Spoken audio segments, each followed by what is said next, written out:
¿Qué tal? Les doy la bienvenida a este nuevo video, a esta nueva charla que tiene por título El carcelazo. Y el carcelazo, ¿por qué el carcelazo? Bueno, pues la gente puede estar expuesta a entrar a la cárcel y pues tener la posibilidad de verse en la cárcel por alguna situación circunstancial, algún atropellamiento, algún accidente de tránsito que temporalmente pueda estar pues en una cárcel, pues en trámites respectivos, correspondientes al hecho, y otros delitos que pueden ser más graves. Entonces, esta parte de la posibilidad de que la gente pueda entrar a la cárcel, pues sí es algo que puede ser que nos haya puesto a pensar a todos más de una vez. Yo, como les he comentado, trabajé en las cárceles en México y pues les puedo platicar mi experiencia, cómo vi a la gente entrar a la cárcel y cómo lo vivieron. Y esto precisamente se llama el carcelazo. El carcelazo es pues, es una palabra que en el argot precisamente de las cárceles lo utilizábamos precisamente para la gente que siente esta sensación de estar en la cárcel por primera vez. Y esto es en el área de ingreso. En las cárceles en México hay diferentes áreas y una de ellas, la primera, es el área de ingreso, en donde las personas puedan estar horas o puedan estar determinado tiempo, incluso días. Esto dependiendo pues del trabajo de que tenga la propia institución, la demanda, la sobresaturación, porque posteriormente pasan a otra área que se llama Centro de Observación y Clasificación. Y en esta área de Centro de Observación y Clasificación, pues hay diversos especialistas, psicólogos, trabajadores sociales, criminólogos, que forman un equipo interdisciplinario y que le van a hacer diferentes estudios, evaluaciones a la persona para después, posteriormente, mandarla a un dormitorio de acuerdo a su personalidad.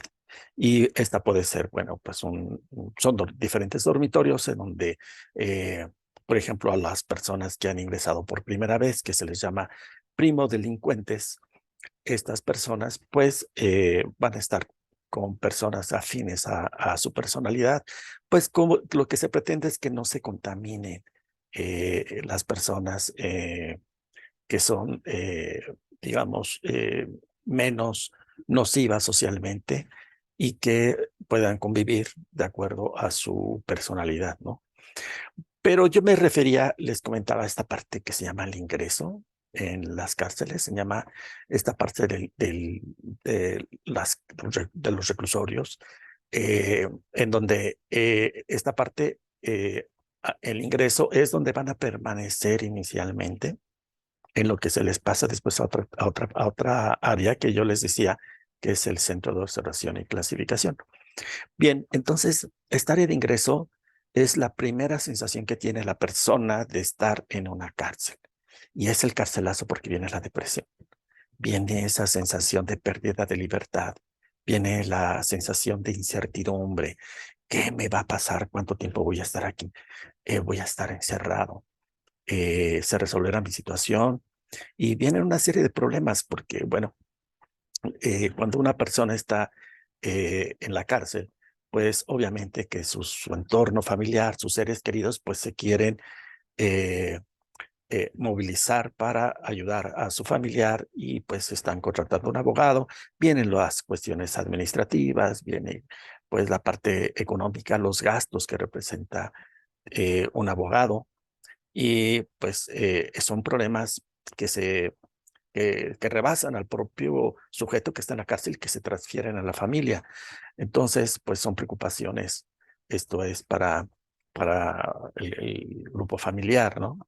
De la persona que está en la cárcel.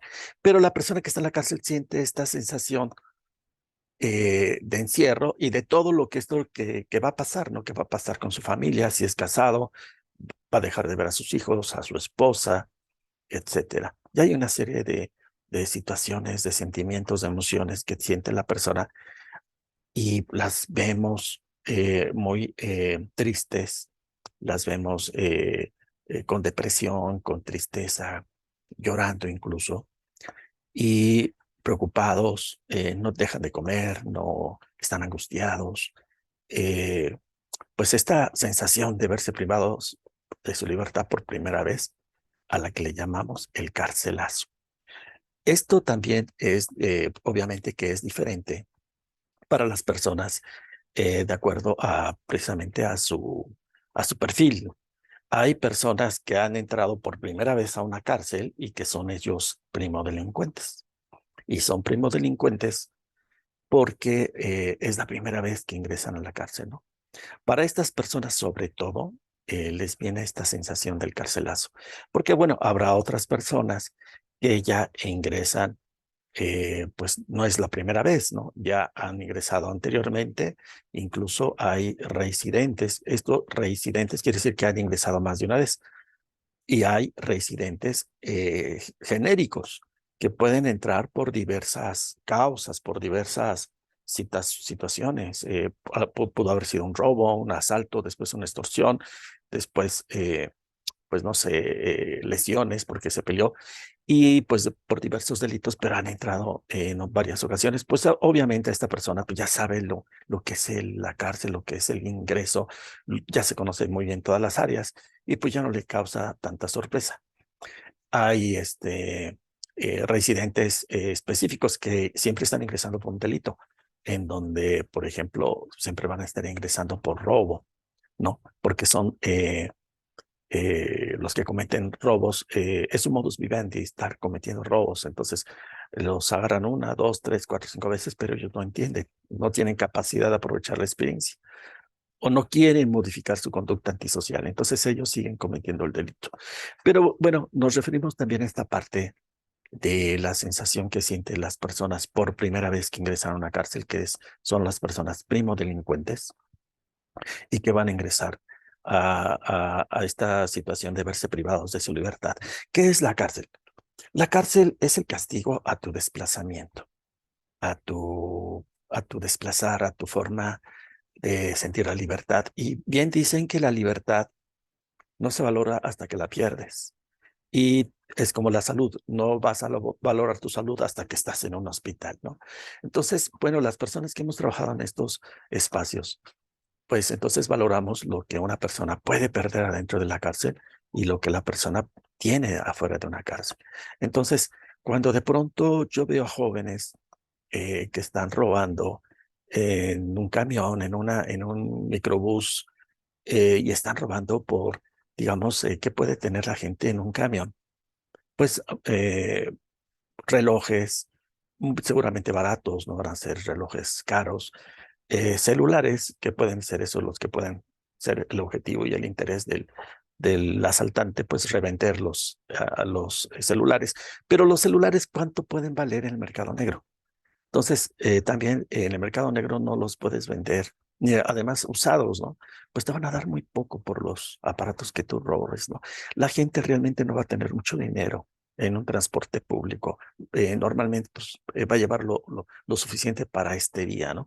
Entonces, yo veo que los jóvenes no valoran estas situaciones y ellos asaltan y se les hace fácil porque dicen, bueno, no me cacharon en un asalto en un camión, me voy al otro, me voy al otro, pero una de esas van a perder y van a tener que ser detenidos. ¿Qué va a pasar con ellos? Pues que ellos no están observando que en primera el abogado les va a salir mucho más caro, que van a pagar todo lo que lograron ganar en sus asaltos, pero aparte van a tener que pedirle dinero a sus familiares porque los abogados pues te van a cobrar y después te piden fianza o te piden gastos administrativos, etcétera, y que tu familia también va a tener que sustentar. Entonces, es mucho más caro para un asaltante convencional, porque les quiero decir que la delincuencia común, la delincuencia convencional precisamente es la que vive del asalto de estar cometiendo delitos como su modus vivendi, en donde están pues cometiendo robos, pues puede ser extorsiones, etcétera, ¿no?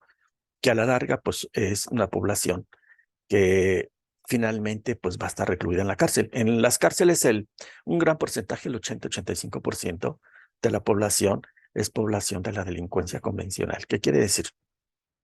Que la gente tiene bajos recursos económicos.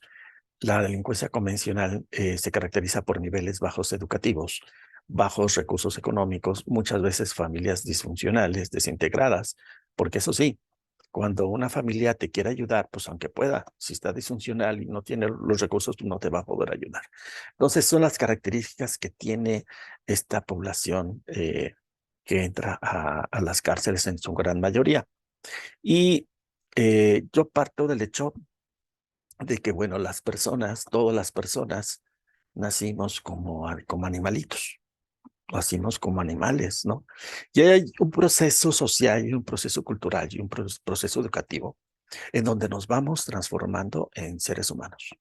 Entonces, de hecho, esa transformación pues va a variar entre persona y persona y algunas personas van a lograr humanizarse en poco tiempo y se van a lograr humanizar y pues, desarrollar sus capacidades de empatía hacia la gente y vas a poder tener la empatía hacia los demás y vas a poder decir, bueno, pues no le puedo hacer daño a esa persona, a esa ama de casa que si le asalto, pues le estoy quitando el gasto que le dio su esposo, que es el dinero que tiene destinado para su familia, para la alimentación.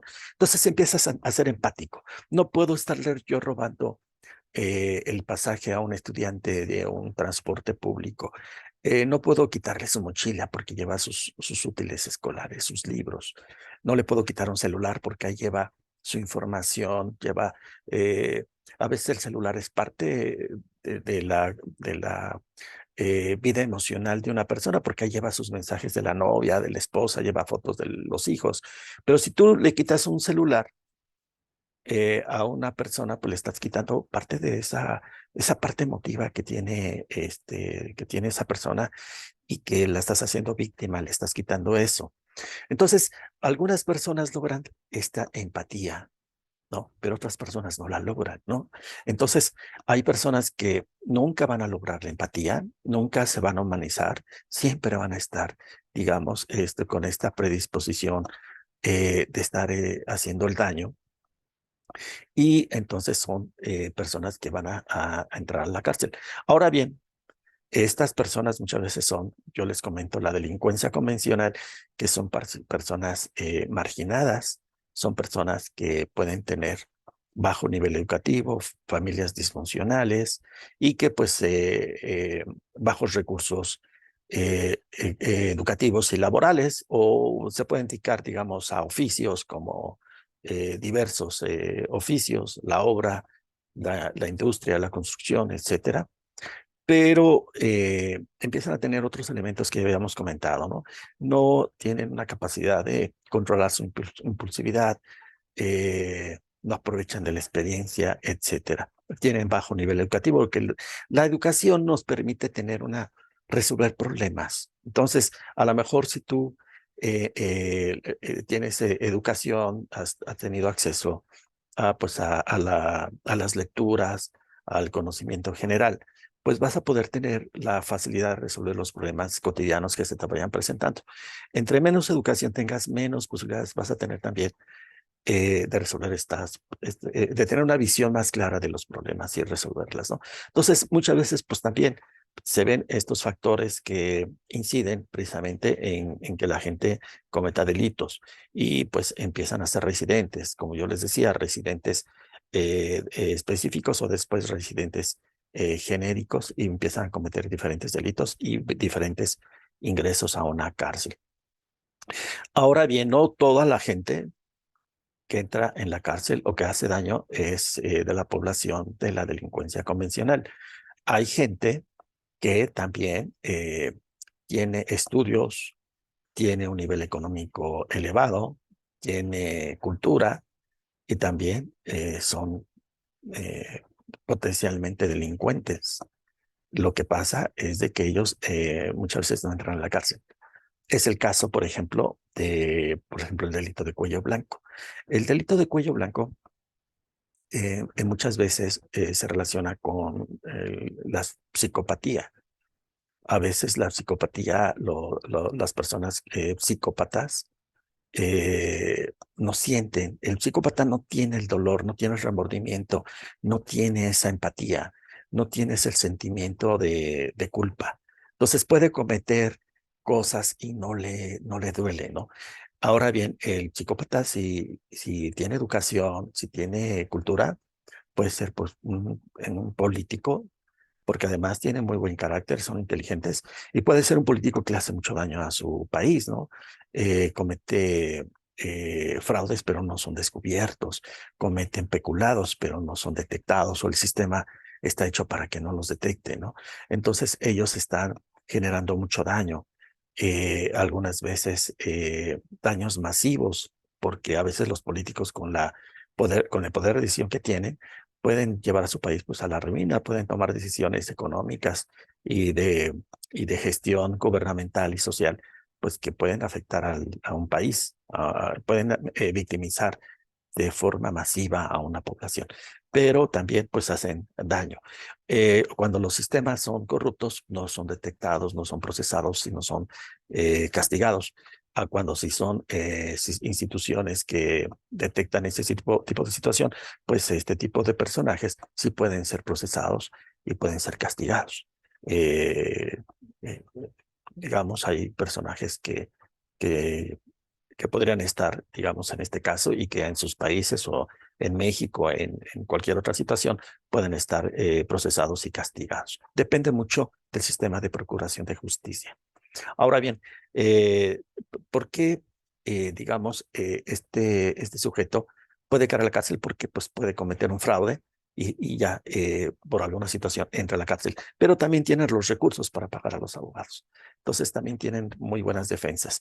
Este perfil, como yo les decía, el psicópata es muy sociable, es encantador, puede caer muy bien a la gente, es inteligente y tiene educación, pero puede tener mucho daño. A diferencia de la persona con trastorno de personalidad antisocial.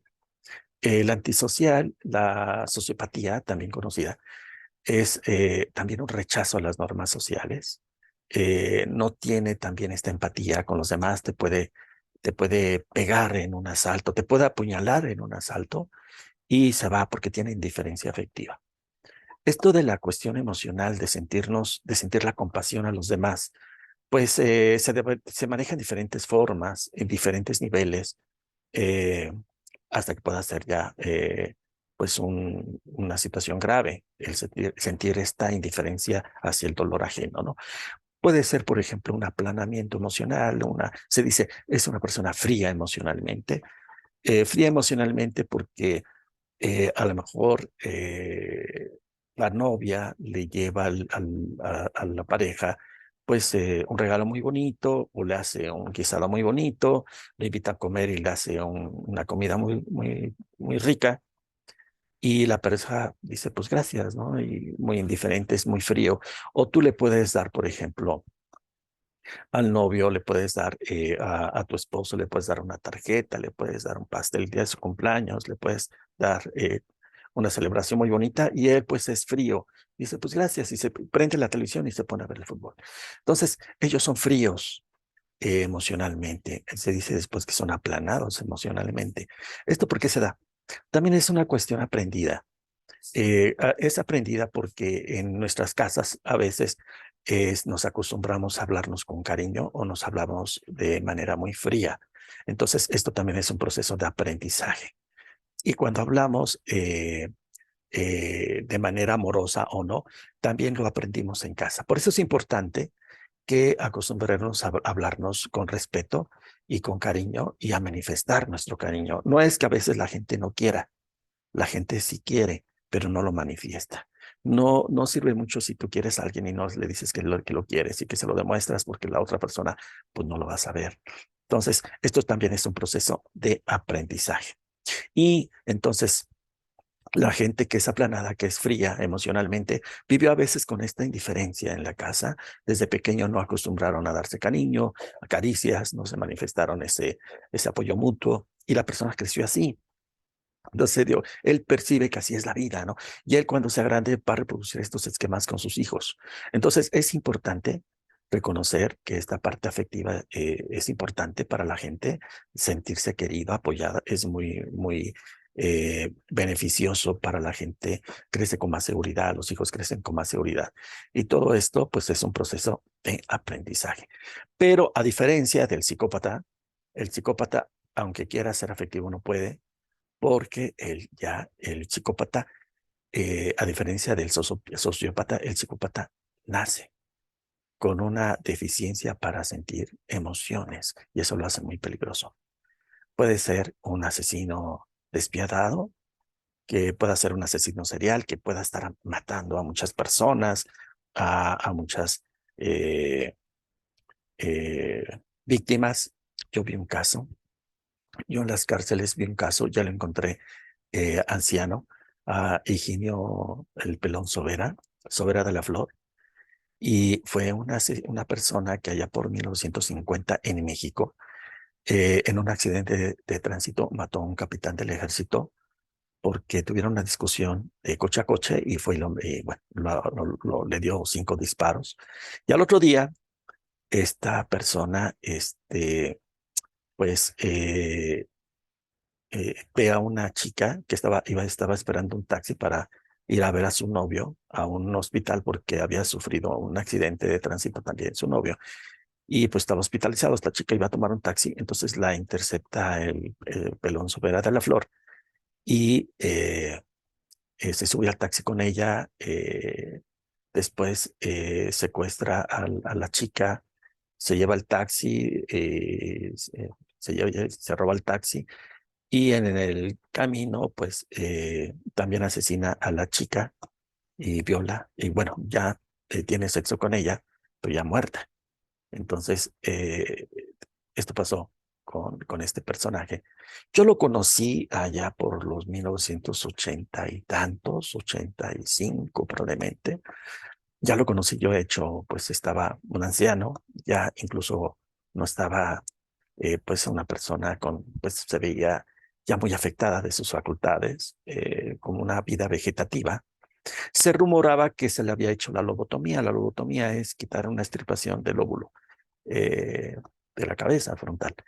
Pero la verdad no lo supe, eran los rumores que se corrían ahí en los reclusorios. Yo lo conocí en la parte de los inimputables en el reclusorio sur. Llegó un momento, un tiempo en que los tenían ahí a estas personas. También ahí vi a un personaje que pues estaba tan afectado que ya se comía su propio excremento. Y después en una ocasión ya empezaba a comerse los dedos, sus propios dedos. A lo que llega una persona con tanta afectación mental, ya con problemas mentales muy fuertes, ¿no? Y pues este tipo de personajes inimputables, ya con enfermedades mentales muy severas, ¿no? Este, también me tocó ver en ese tiempo a un personaje que le decían el Carrizos. Él no era inimputable.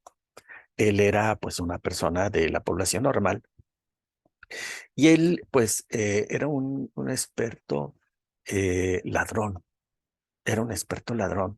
Y cuando yo platiqué con él, yo le hice la entrevista, él me decía que él era un ratero decente, el Carrizos. Entonces, pues él no asaltaba con violencia, él era muy hábil para asaltar. Allá por 1972 se robó, asaltó, se metió a la casa del presidente de México, imagínense, con toda inseguridad, y robó la casa del presidente Echeverría de ese entonces. Y ahí me platicó, yo le pregunté cómo le hacía, pues él me dijo, yo me visto de traje, saludo, entro por la puerta de grande, me saludan, hasta los guardias creen que soy también de ahí mismo. eh, pues no me escondo, entro y me meto hasta la cocina y robo y así asalto. Entonces era una gente muy inteligente, muy hábil para robar. Él se decía que era un ratero de los más hábiles en México, de los más decentes y de los más hábiles. Y efectivamente fue un ladrón muy conocido, es un personaje muy conocido. Y pues también por esas fechas les quiero comentar que también ahí me tocó por 1986 la fuga de otro ladrón de asaltabancos, Alfredo Ríos Galeana, que fue muy famoso en México. Y ves con los personajes de este tipo, ¿no? Eh, Pues entonces, son las partes que tiene la cárcel.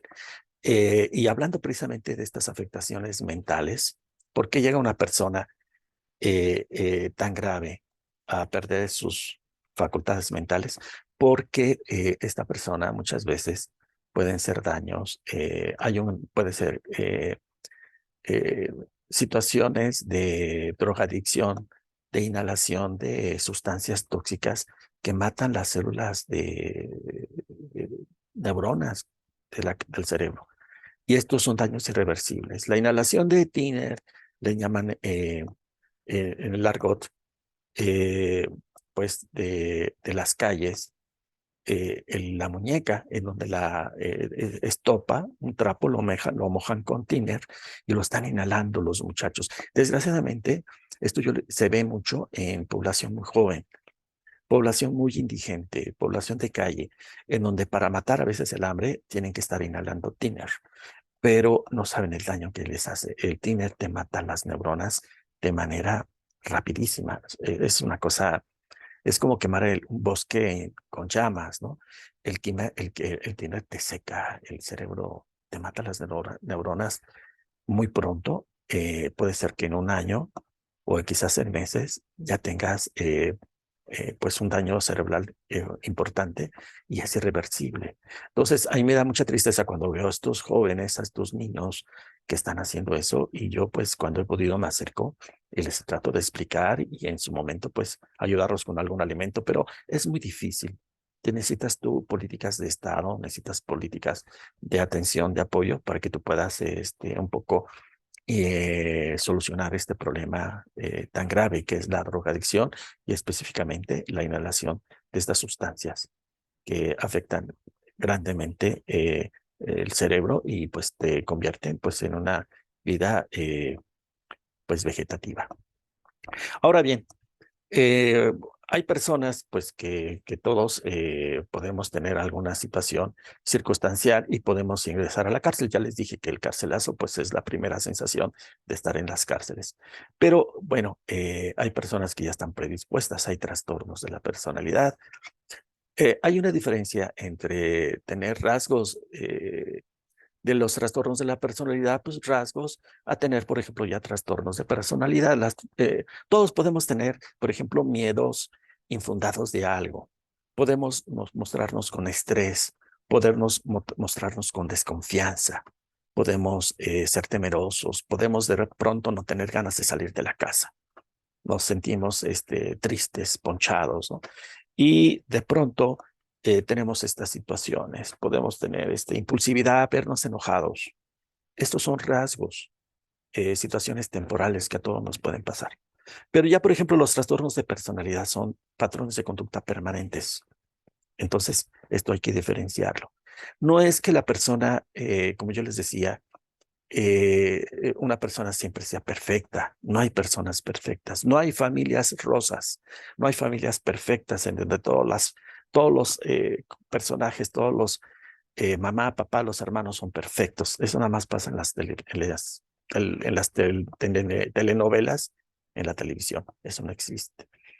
En todas las familias siempre hay problemas, en todas las familias hay situaciones que, pues, que afectan y que pues algunas veces hay familias incompletas. Por ejemplo, a veces no se cuenta con el papá y la mamá. El contar con la mamá y la mamá te facilita pues porque pues te ayudan, te dan un apoyo económico, material y pues de pronto te representa para ti la posibilidad de que te apoyen en tu infancia, adolescencia, incluso te den los recursos para que estudies.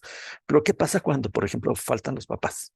Yo he visto casos en donde por ejemplo, faltan los papás y la abuelita se encarga de los hijos y los saca adelante. De hecho, de los nietos y los saca adelante.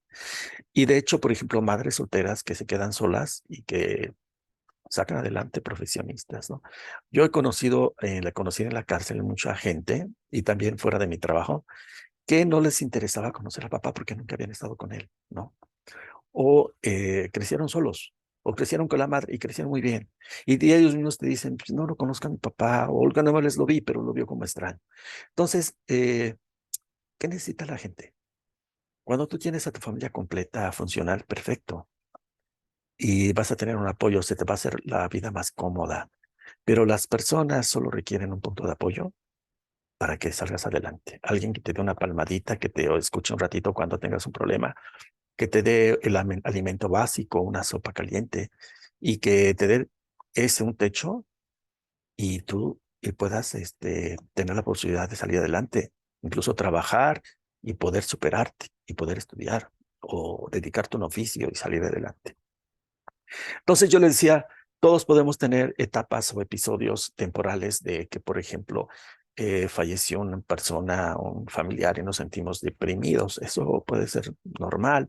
O nos ponemos muy celosos de pronto porque nuestra pareja la vemos guapa y que no nos llama, no nos contesta los mensajes y estamos celosos.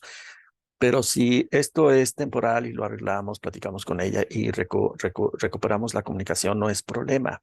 Son reacciones que pueden ser normales.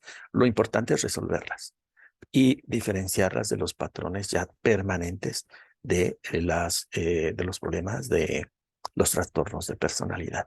Los trastornos de personalidad ya son más permanentes, son rasgos ya de celotipia, de inseguridad, de desconfianza, de desconfiar de todos o de egocentrismo, de sentirnos los más importantes. Algunas ocasiones nos podremos sentir pues que tenemos un logro y nos sentimos importantes, pero pero reconocemos que esto no nos hace superior a los demás, ¿no? Pero cuando ya tienes un egocentrismo, entonces ya tienes tú una parte narcisista constantemente, el patrón de tu vida, ¿no? Que la opinión de los demás no vale más que la tuya, que tú eres más importante que los demás. Entonces ese ya es un patrón de un trastorno de la personalidad a la que pues ya se requiere pues la atención del profesionista. Entonces, son cosas diferentes. Cuando nosotros podemos tener una falla en nuestra vida, nadie somos perfectos, entonces podemos remediarla, solucionarla. Tuvimos una caída, tuvimos un problema, a lo mejor un problema de tránsito, a lo mejor un problema diverso que tuvimos pues la llegada a una delegación, a, un procedimiento eh, penal y que somos presuntos responsables porque nadie es responsable de un delito hasta que el juez no lo consigne. Entonces, mientras seremos presuntos responsables. Pero bueno, a lo mejor esto no hace mella en nuestra vida, ¿no? Pero ¿qué pasa cuando ya tenemos problemas constantes y tenemos una conducta nociva, antisocial, peligrosa, ya sea violenta o puede ser de cuello blanco? Entonces estamos hablando de una situación mucho más nociva para la sociedad y también para la persona pues que tiene este tipo de problemática. Puede tener un trastorno de la personalidad y que pues debería de atenderse porque son situaciones que limitan mucho el goce y el estar en paz la persona con ella misma y con los demás, ¿no? Bueno, espero que les haya parecido interesante esta charla. Estaremos platicando de diversos temas que los espero en el futuro. Espero sus comentarios, espero sus sugerencias de temas que les interese platicar y pues gracias.